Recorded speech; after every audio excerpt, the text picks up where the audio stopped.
Muy buenas. Sergio Parra vuelve al podcast para hablar de, entre otras cosas, cómo triunfó escribiendo un libro para niños, o también uno que le cambió la forma de pensar, o los que no recomienda. Aunque una de mis partes favoritas es la que se moja, o sea, se ha mojado muchísimo, sobre lo de escribir libros para otras personas, en especial para youtubers e influencers. Recordad que este podcast entero, el episodio entero, lo podéis encontrar en Mumbler o en las notas del episodio. Os dejaré el enlace para poder acceder. Ahí, aparte de todo lo que hemos comentado aquí, dura el doble y ahí hablamos de cosas como el error de viajar en el tiempo o porque no somos responsables de ninguna decisión que tomamos. Y ahora sí, empecemos.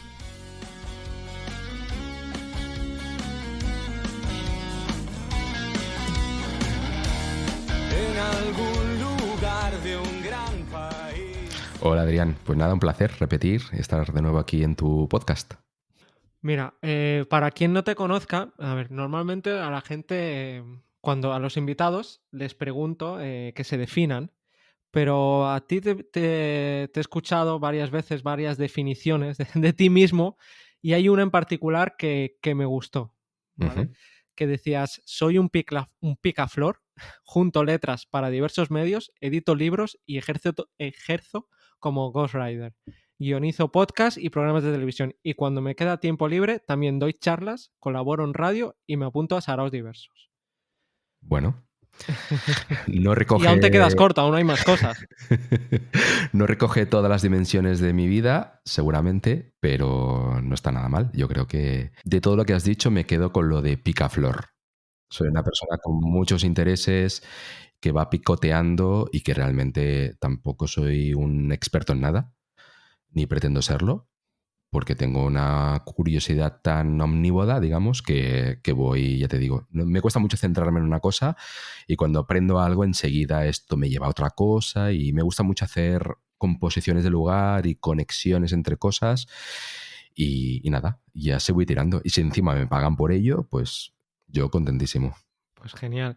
Bueno, también tienes un canal de YouTube, Baker Ujú. Café, también escribes en Jotdown, en Muy Interesante, has escrito libros de qué no te vas a morir, Ujú. o Historia de la incertidumbre, entre muchos otros, porque, bueno, estás todo el día sacando libros, pero ¿qué tienes ahora entre manos?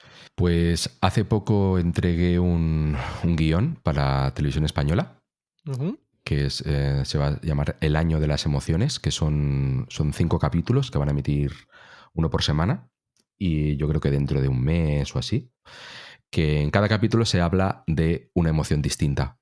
Entonces se divide la dimensión humana en 5 dimensiones, según, o sea, 5 emociones, según Paul Ekman. Y bueno, yo creo que va a quedar un programa interesante. Bueno, habrán invitados, científicos y demás, divulgadores, y yo he estado ahí un poco detrás, bueno, pues organizándolo todo y preparando un poco el background, ¿no?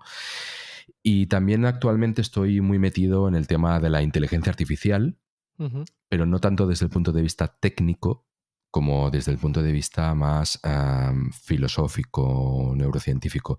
¿Hasta qué punto la inteligencia artificial puede considerarse inteligencia? Si realmente las máquinas pueden pensar, qué significa pensar, en fin, cuestiones filosóficas muy espinosas que quiero intentar plantear en un libro, que bueno, si tengo ganas y fuerza, espero poder publicar para el próximo año. O sea, ahora mismo estás aprendiendo mucho sobre eso Ujú, por curiosidad, ¿no? Y ya ujú. de paso, pues escribirás un libro. Ajá. Sí, bueno, de momento al menos en general puedo dedicarme profesionalmente a aquello que me genera curiosidad y me pagan por ello. Entonces me siento un gran privilegiado porque me pagan por aprender.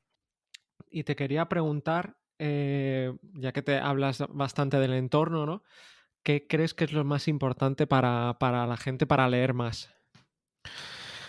Bueno, creo que si no tienes un hábito, es importante crearse el hábito de leer. Ujú. Entonces, yo creo que el mejor consejo que puedo darte en ese sentido es que te imponga simplemente leer 10 minutos al día. Solo 10 Ujú, minutos. Si solo lees 10 minutos, parece poco, pero es mucho. Es ujú, muchísimo 10 minutos al día.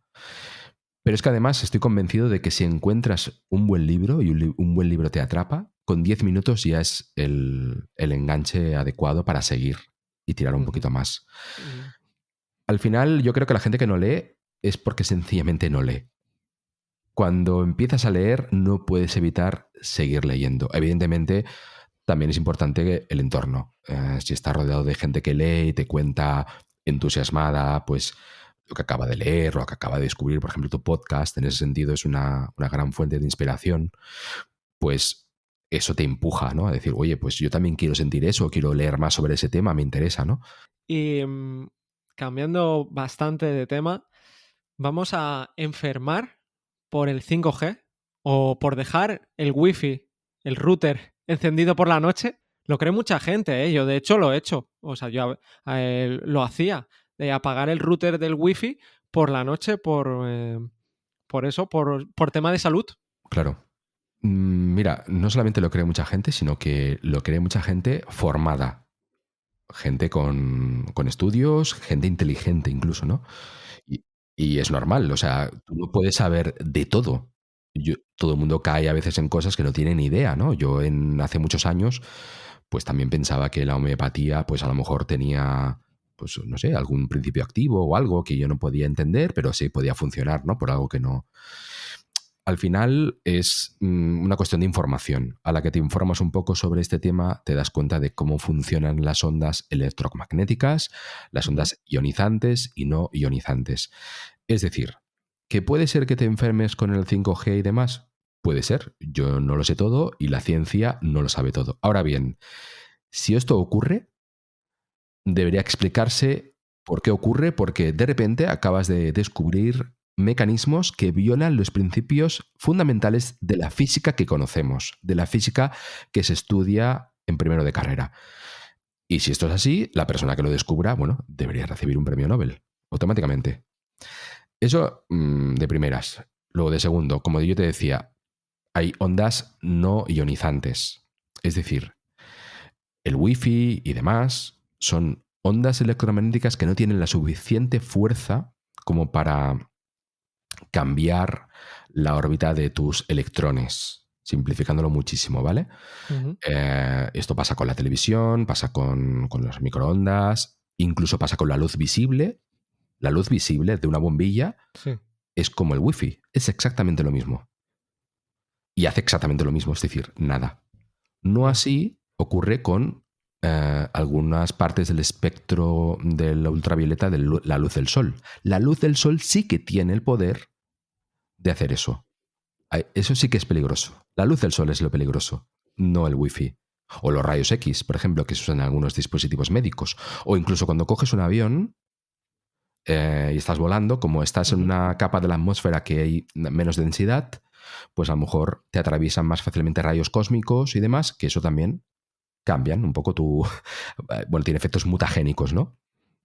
Con lo cual, si tú tienes miedo al wifi, también deberías tenerle miedo a la bombilla de la luz de tu casa, incluso al propio oxígeno que está oxidando tu cuerpo, etcétera, etcétera, etcétera, etcétera. O sea que, en conclusión, podría ser que se descubriera un mecanismo, pero vaya, a día de hoy lo veo bastante remoto y además a nivel epidemiológico las estadísticas no están de tu parte.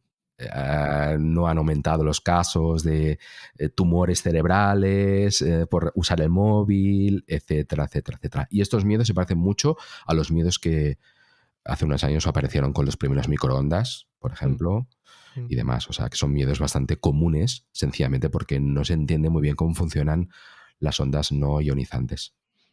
Bueno, de hecho, esto te lo he preguntado porque me sorprendió cuando leí tu libro, de que Ujú, no te vas a morir.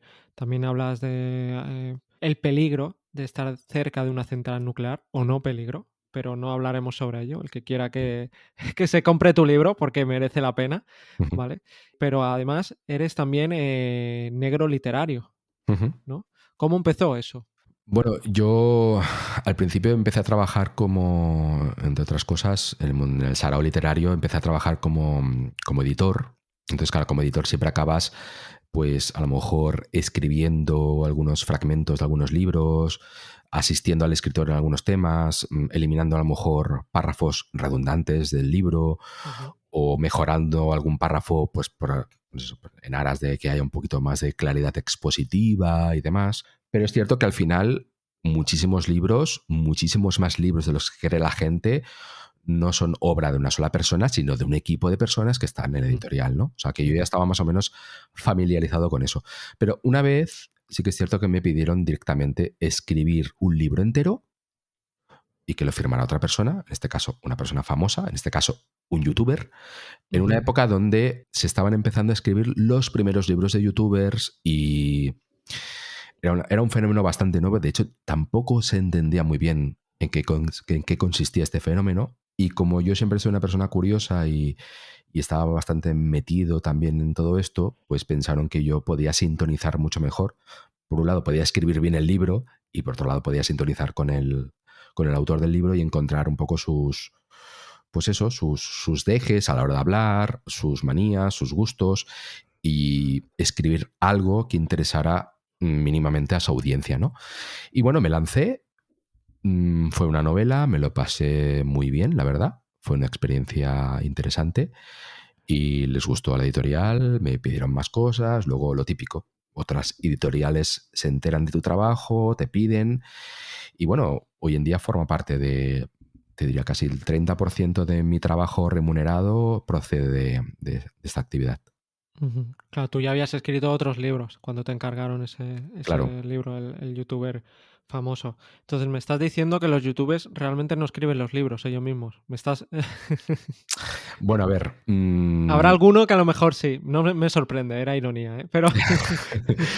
Hay algunos youtubers que sí, que escriben sus libros y luego hay youtubers que se implican más o menos en los libros. Claro, ¿cómo lo haces tú con ellos, por ejemplo? O sea, ¿quedas con ellos y cómo no se nota, ¿no? Que no lo han escrito ellos. Un buen negro literario no solamente es un autor que sabe escribir, eso ya se da por sentado, sino que tiene una gran capacidad para amoldarse Claro. Esa al es la que autor. tienes tú, ¿no? Que sabes camaleón, ¿no? Yo siempre, no sé por qué, he tenido cierta facilidad para copiar a los demás, para ir pillando su manera de hablar, sus palabras más típicas, encuentro fácilmente patrones y también tengo gran imaginación para ponerme en la piel de una persona y pensar, bueno, ¿qué haría esta persona en esta situación? De hecho, como anécdota te contaré que el primer gran premio literario que gané con una novela, yo tenía a lo mejor 19 años o así, y fue con una novela protagonizada por una mujer de 40 años que se acaba de divorciar y demás. Y cuando yo fui a buscar el premio, claro, esto se presenta bajo plica, o sea, bajo seudónimo. Nadie sabía quién se iba a presentar a buscar el premio. Y todo el mundo daba por sentado que iba a ser pues una mujer de mediana edad que estaba explicando sus experiencias personales en el matrimonio, ¿no? Y de repente se presenta un chaval de 19 años, imberbe. No, soy yo. Claro, nadie se lo creía. Y yo, es que no sé, supongo que porque siempre desde pequeño he visto muchísimo cine y he leído mucho, pues soy capaz de ponerme en la piel de otros ¿Y puedes personajes. imitar a la gente a nivel de voz también o solo de escrito? O No, sea, no, no, no, no te voy a hacer aquí vas a empezar aquí. A lo unas mejor sí, y imitaciones. No, puede no, ser no, tu no. nuevo y tu canal de YouTube de pronto millones de... ¿Te imaginas? No, no, no. ¿Y en los libros te mencionan? ¿En los libros que escribes para otros? ¿O a veces sí, a veces no? ¿O cómo No me, funciona eso? no me mencionan y yo prefiero que siga así porque, claro, yo quiero que la gente se compre los libros pensando Sí, el que, youtuber famoso, ¿no? claro, claro, porque mucha gente se compra el libro como un fetiche. A veces ni siquiera los leen luego, que esta es Claro. otra. Pero sí que es cierto que luego, por cuestiones legales, básicamente, tú te vas a la página esta donde están todo el tema de derechos y demás, el copyright, esto que nadie lee, que es letra liliputiense, ¿no? Pues Ujú. allí es donde aparece copyright y aparece mi nombre. Esto aparece aquí porque si algún día hacen alguna obra derivada, por ejemplo, o hacen una serie, o imagínate que adaptan al cine una de estas novelas, pues a mí me corresponderían a derechos de autor, porque esos personajes los he creado yo. Así que yo sé que figuro de manera casi testimonial, ¿no? Normalmente bajo algún tipo de eufemismo, tipo edición y fijación de texto y cosas así, Ok. cuando realmente no es así. Pero bueno, ya te digo, a mí no me importa que sea así, porque a mí lo que me interesa es que el libro venda, porque yo luego cobro una avanzada, pero también luego cobro una parte Una parte en el... en royalties. ¿Y está bien pagado? Bueno, esta pregunta es difícil de responder. Ya. En términos generales, no está bien pagado. Sobre todo porque te dan unos deadlines impresionantes. Tienes que ir súper rápido. Pero ¿Y los cumples tú siempre? ¿O alguna vez no has podido...? siempre cumplo. Siempre cumplo eso. Siempre cumplo. Soy Siempre muy cumplo. fiable. O sea, si Vale, me queréis contratar, podéis fiaros de mí. vale. Para mañana quiero un libro de... Bueno, te va a sorprender, pero tengo un récord que es un libro en 5 días. Esto lo he hecho, ¿eh? Entonces, lo que te decía, ¿se cobra mucho o poco? Si el autor es muy famoso y además vende a nivel internacional, como suele ser el caso de los influencers, pues muchas veces se da la circunstancia de que el libro es realmente muy rentable y puedes ganar mucho dinero. Pero a lo mejor por eso también te dan poco de inicio y luego, o no funciona así. Que dices, como va a vender mucho luego, pues ya te damos poco de paga inicial antes del porcentaje. O no, No, la no. avanzada normalmente siempre es el mismo dinero. Ok. Entonces, por si ¿Se el puede saber libro... cuánto? Depende del proyecto, pero en general suelen ser 2.000 euros. Bueno, pues es poco. Es muy poco. Entonces, ellos esperan que el libro venda más que eso y te den Ok. más dinero luego, ¿no? Ha sucedido que no, ¿eh? Ha habido algún influencer pues, que no ha tenido el suficiente éxito, por lo que sea. Luego hay una gran mayoría que vende un poquito más que esto, con lo cual ganas un poquito más. Y Ajá. luego de vez en cuando, que esto es como jugar a la lotería, y por eso también escribo tanto, porque cuanto más boletos Claro. tiro a la lotería, pues Opcionalidad, sí, claro, tal vez. pues sí, de vez en cuando, pues a lo mejor 1 o 2 obras al año, pues, o cada 2 años, pues venden muchísimo y eso me compensa. Claro, claro, claro. Muy bien. ¿Y alguna vez te has negado por principios éticos a escribir un libro o no? Pues no, pero tampoco creo que me hayan, me hayan presentado ningún proyecto especialmente peleagudo en ese sentido. Aún no Eh, has estado en esa tesitura, ¿no? No puedes no, decir, no. ok. Pero bueno, supongo que si fuera algo muy bestia, pues quizás sí, ¿no? ¿De cuáles estás más orgulloso de tus libros? ¿Cuál Personales. recomendarías? Sí, personales. Los otros, bueno, si quieres hablar de alguno, se puedes hablarlo, pero Me- eso ya, Mejor que no, mejor que no. pues eso, personales. Pues quizás un libro que me dio muchísimas alegrías fue Las chicas son guerreras, que es un libro ilustrado para niños, Ujú. que me propusieron escribir y yo la verdad es que no esperaba una gran repercusión, pero supongo que lo hicimos en el momento adecuado y el libro me dio muchísimas alegrías porque se O sea, te publicó, refieres a sesgo de resultado, por así decirlo, que triunfó, vaya. pero no solamente porque triunfó y porque se tradujo a muchos idiomas y porque me invitaron a muchos países a presentar el libro y demás, Wow. sino porque realmente vi que, que obraba una especie de milagro, en el sentido de que de repente veía mm, hileras de niñas con dibujos de lo que yo había escrito, muy inspiradas por lo que había escrito y muy concernidas con lo que había escrito y algunas contándome historias de cómo querían parecerse a Mileva Maric o cómo querían parecerse a Emily Noether y otras científicas de la historia, ¿no? Y eso me parecía como muy chulo, muy potente. Como una persona de repente podía tener un poder de persuasión como ese, ¿no? Y además hacia el bien, no hacia el mal, ¿no? Con lo cual en ese sentido me sentí muy satisfecho por los resultados, digamos, en los lectores. Ujú.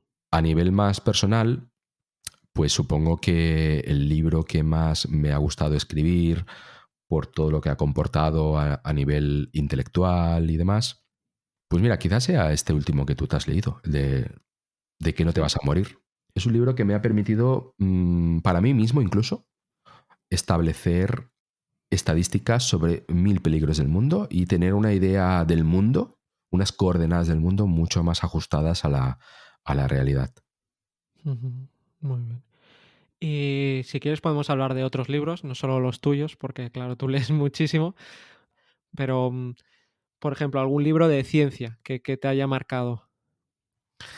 Bueno, a ver, el primer gran libro de ciencia que me marcó fue El mundo y sus demonios de Carl Sagan, Ujú. que creo que leí con 19 años y fue como el primer ensayo de ciencia serio que yo leía, y es como que todo lo que leí ahí más o menos ya lo había intuido, ya más o menos ya lo sabía, lo había visto a lo mejor en debates de la televisión y demás, pero nunca lo había leído de una manera tan ordenada, tan profunda.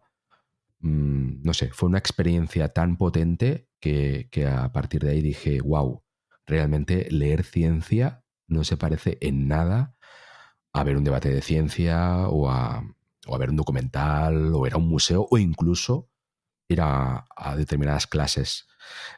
Por muchas clases que vayas, hay libros realmente que te hacen pensar de modos totalmente nuevos y te hacen ver el mundo de una manera totalmente novedosa.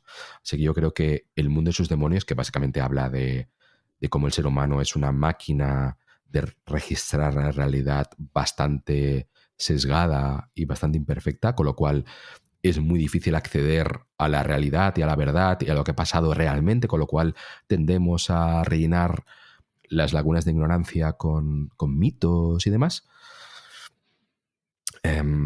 Ya te digo, no sé, yo creo que este libro fue el primer gran libro que me abrió la Ujú. mente en ese sentido. ¿Y qué libro o libros nos recomendarías? Uf, claro, esto es muy difícil porque hasta el libro más mierder de todos puede ser interesante para alguien, ¿no?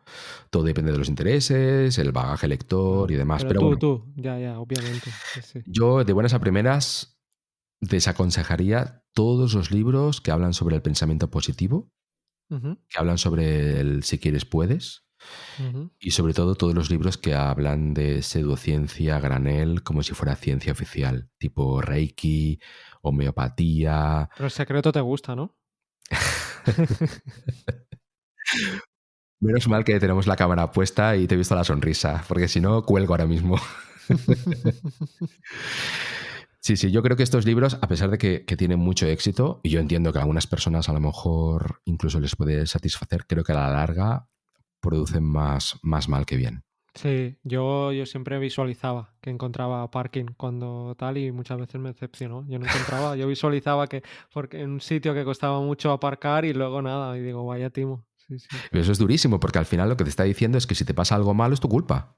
Claro, exacto. O que Es lo has durísimo. visualizado, o Claro, sí, sí, sí. O no has visualizado lo suficiente para conseguirlo, claro. ¿no? O tienes cáncer y no te curas porque no te quieres curar.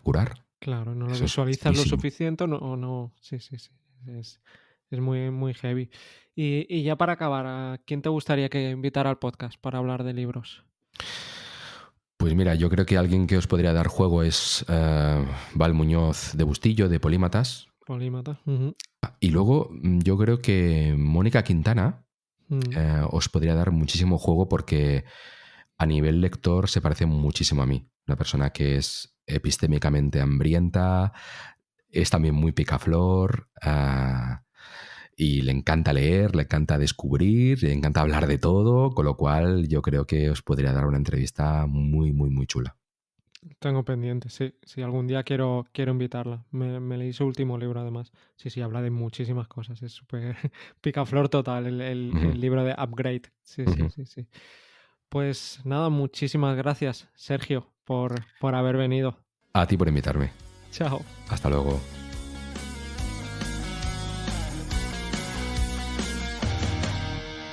¿Qué tal? ¿Qué te ha parecido el podcast? Espero que hayas alucinado, igual que yo, con algunas de las cosas que Sergio me contó.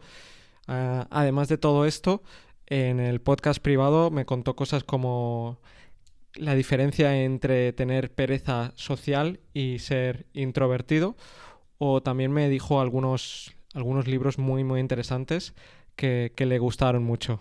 Ya sabéis cómo acceder. Hasta la próxima.